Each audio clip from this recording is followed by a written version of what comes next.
तो जम्मू के सारे पत्रकार, सारे मीडियागण, सारे यूट्यूबर्स, सारे पॉडकास्टर्स, सारे कंटेंट क्रिएटर्स, आप सबका बहुत बहुत स्वागत है। मैं पूरी द कश्मीर फाइल्स की पूरी टीम, इससे जुड़े इसके सारे फैंस, इसके समर्थक, उन सबके बिहाफ पे आपसे बात कर रहा हूँ।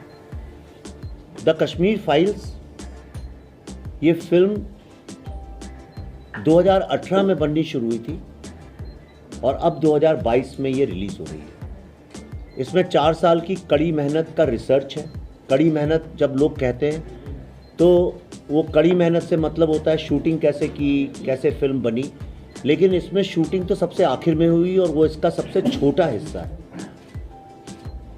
अगर मैं बोलूँ तो शूटिंग तो शायद 10% हिस्सा है इसका।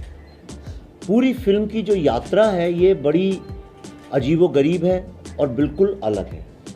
चूंकि सिर्फ ये फिल्म है, आप थिएटर में देखने वाले हैं, इसलिए इसको सिर्फ फिल्म समझ लेना कि ये बॉलीवुड की एक और फिल्म आई है, वो बिल्कुल बहुत बड़ी गलती है। ये एक ऐसी दास्तान, एक ऐसी कहानी, आज़ाद भारत का एक ऐसा कलंक जिसके सत्य को आज तक किसी ने भी फिल्मी पर्दे पे लाने का प्रयत्न भी नहीं किया।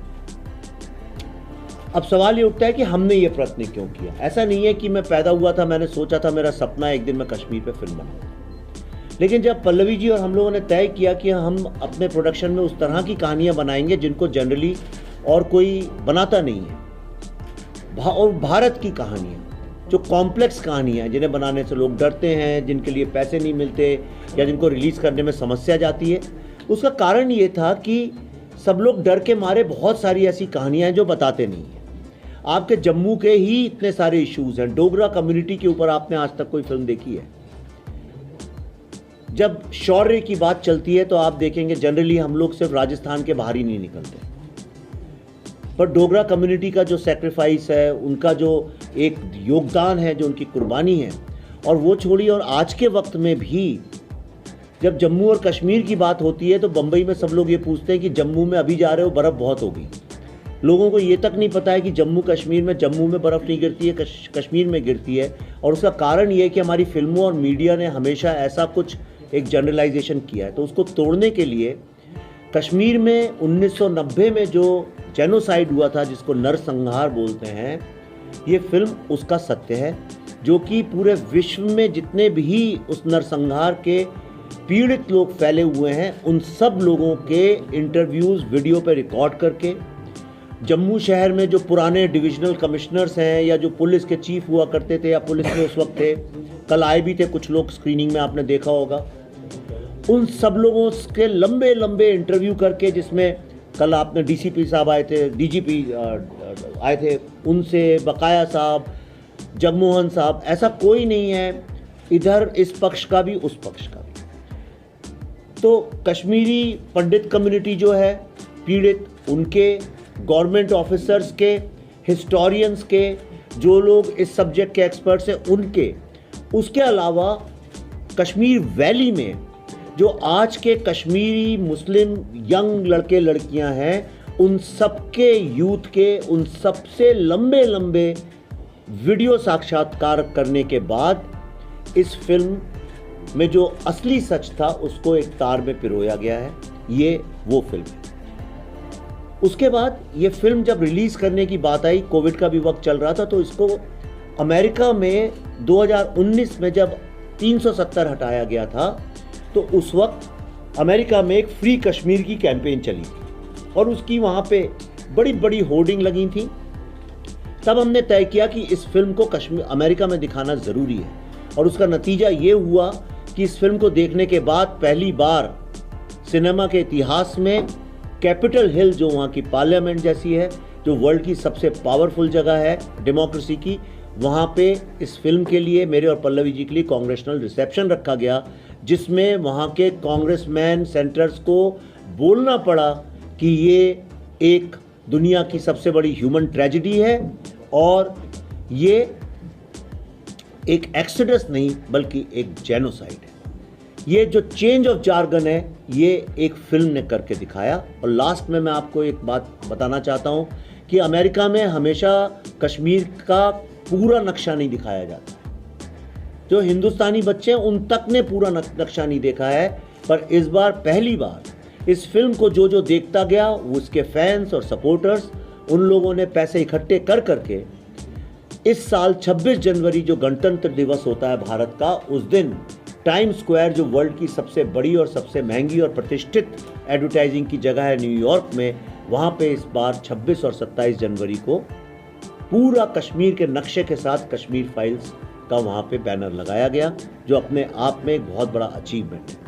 ये फिल्म कल हमने जम्मू में दिखाई।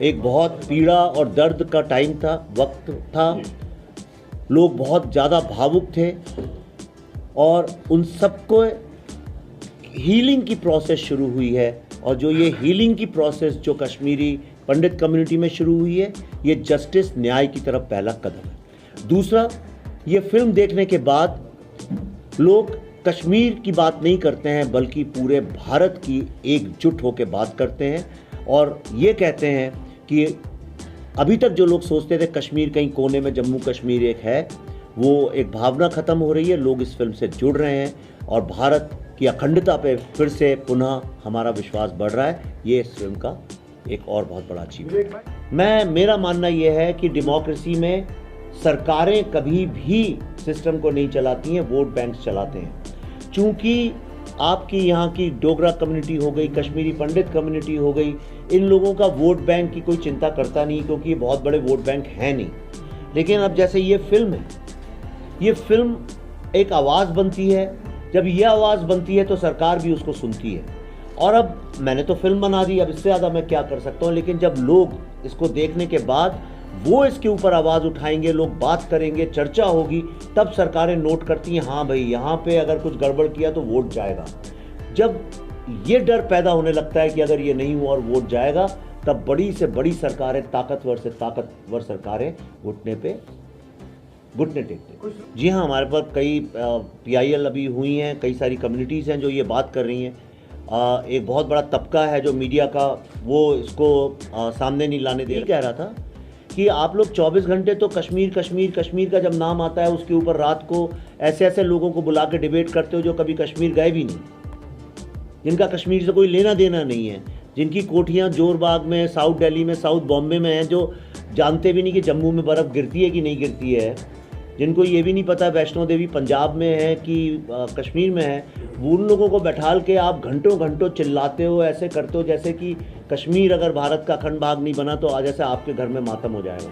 और आज एक फिल्म जब बनी हो, सच्चाई को सामने ला रही है, तो आप क्यों नहीं उसके बारे में चर्चा कर रहे हैं? तो उसका कारण ये है कि इस फिल्म की चर्चा करते ही साथ उनका पाखंड पूरा खुल जाता है, वो एक्सपोज हो जाता है। दूसरी बात, जहाँ तक ये शिया कम्युनिटी और दूसरी जो कम्युनिटीज़ हैं, ये लोग जो PIL ला रहे हैं, उसका कारण ये है कि उनको सच पता ही नहीं है, उनको अपना ही सच नहीं पता है। अगर उनको सच पता चल जाए अपना खुद का, तो शायद वो सब हमारे पीछे हाथ लेके खड़े हो जाएंगे कि हम आपके साथ हैं।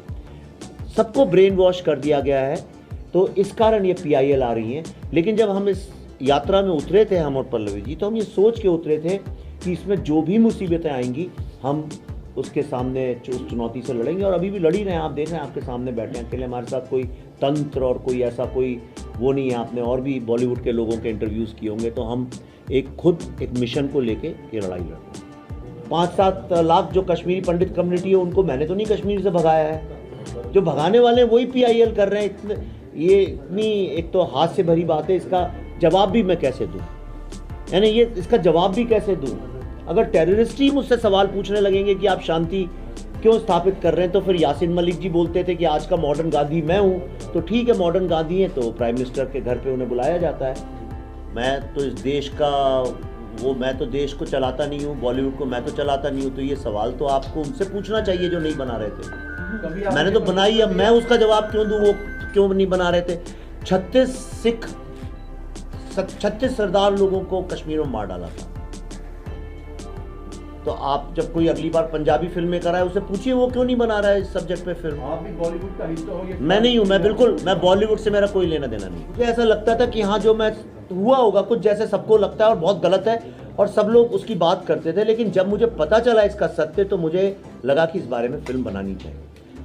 कहानियाँ वही की वही हैं, देखिए, एक नक्सल से जस्टिफाई करना, उसके साथ सिंपैथी रखना, एक टेररिस्ट को जस्टिफाई करना, उसके पहले हम डाकुओं को जस्टिफाई करते थे, फिर हम लोग स्मगलर्स को करने लगे, फिर हम नक्सल लोगों को करने लगे, अभी टेररिस्ट लोगों को कर रहे हैं। कुछ दिनों बाद आप देखिएगा कि हम जो, अगर ईश्वर ना करे ऐसा हो, लेकिन विश्व में समझिए युद्ध की संभावनाएं और बढ़ी, तो आप लिख के ले लीजिए जो कि उसमें दोषी होगा उसी की सिंपैथी के साथ फिल्में बनेंगी। तो ये उल्टा रास्ता जो है उस पर तो चलना बंद नहीं हुआ है, टेक्नोलॉजी जरूर चेंज हो रही है। कोशिश की है कि मैं अलग अलग कैरेक्टर्स निभाऊँ और जो बहुत रियलिस्टिक फिल्म्स करूँ जो लोगों से कनेक्ट हो सके, इसलिए मैंने ये फिल्म चूज़ की, क्योंकि ये फिल्म आज की फिल्म है।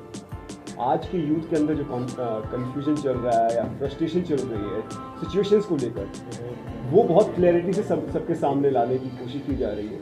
और ये दिखाया जा रहा है कि जैसे कि सर ने बहुत बार बोला है कि हम ह्यूमैनिटी की बात करते हैं, इस फिल्म में ये दिखाया गया कि अगर हमारे अंदर ह्यूमैनिटी नहीं है तो क्या होता है।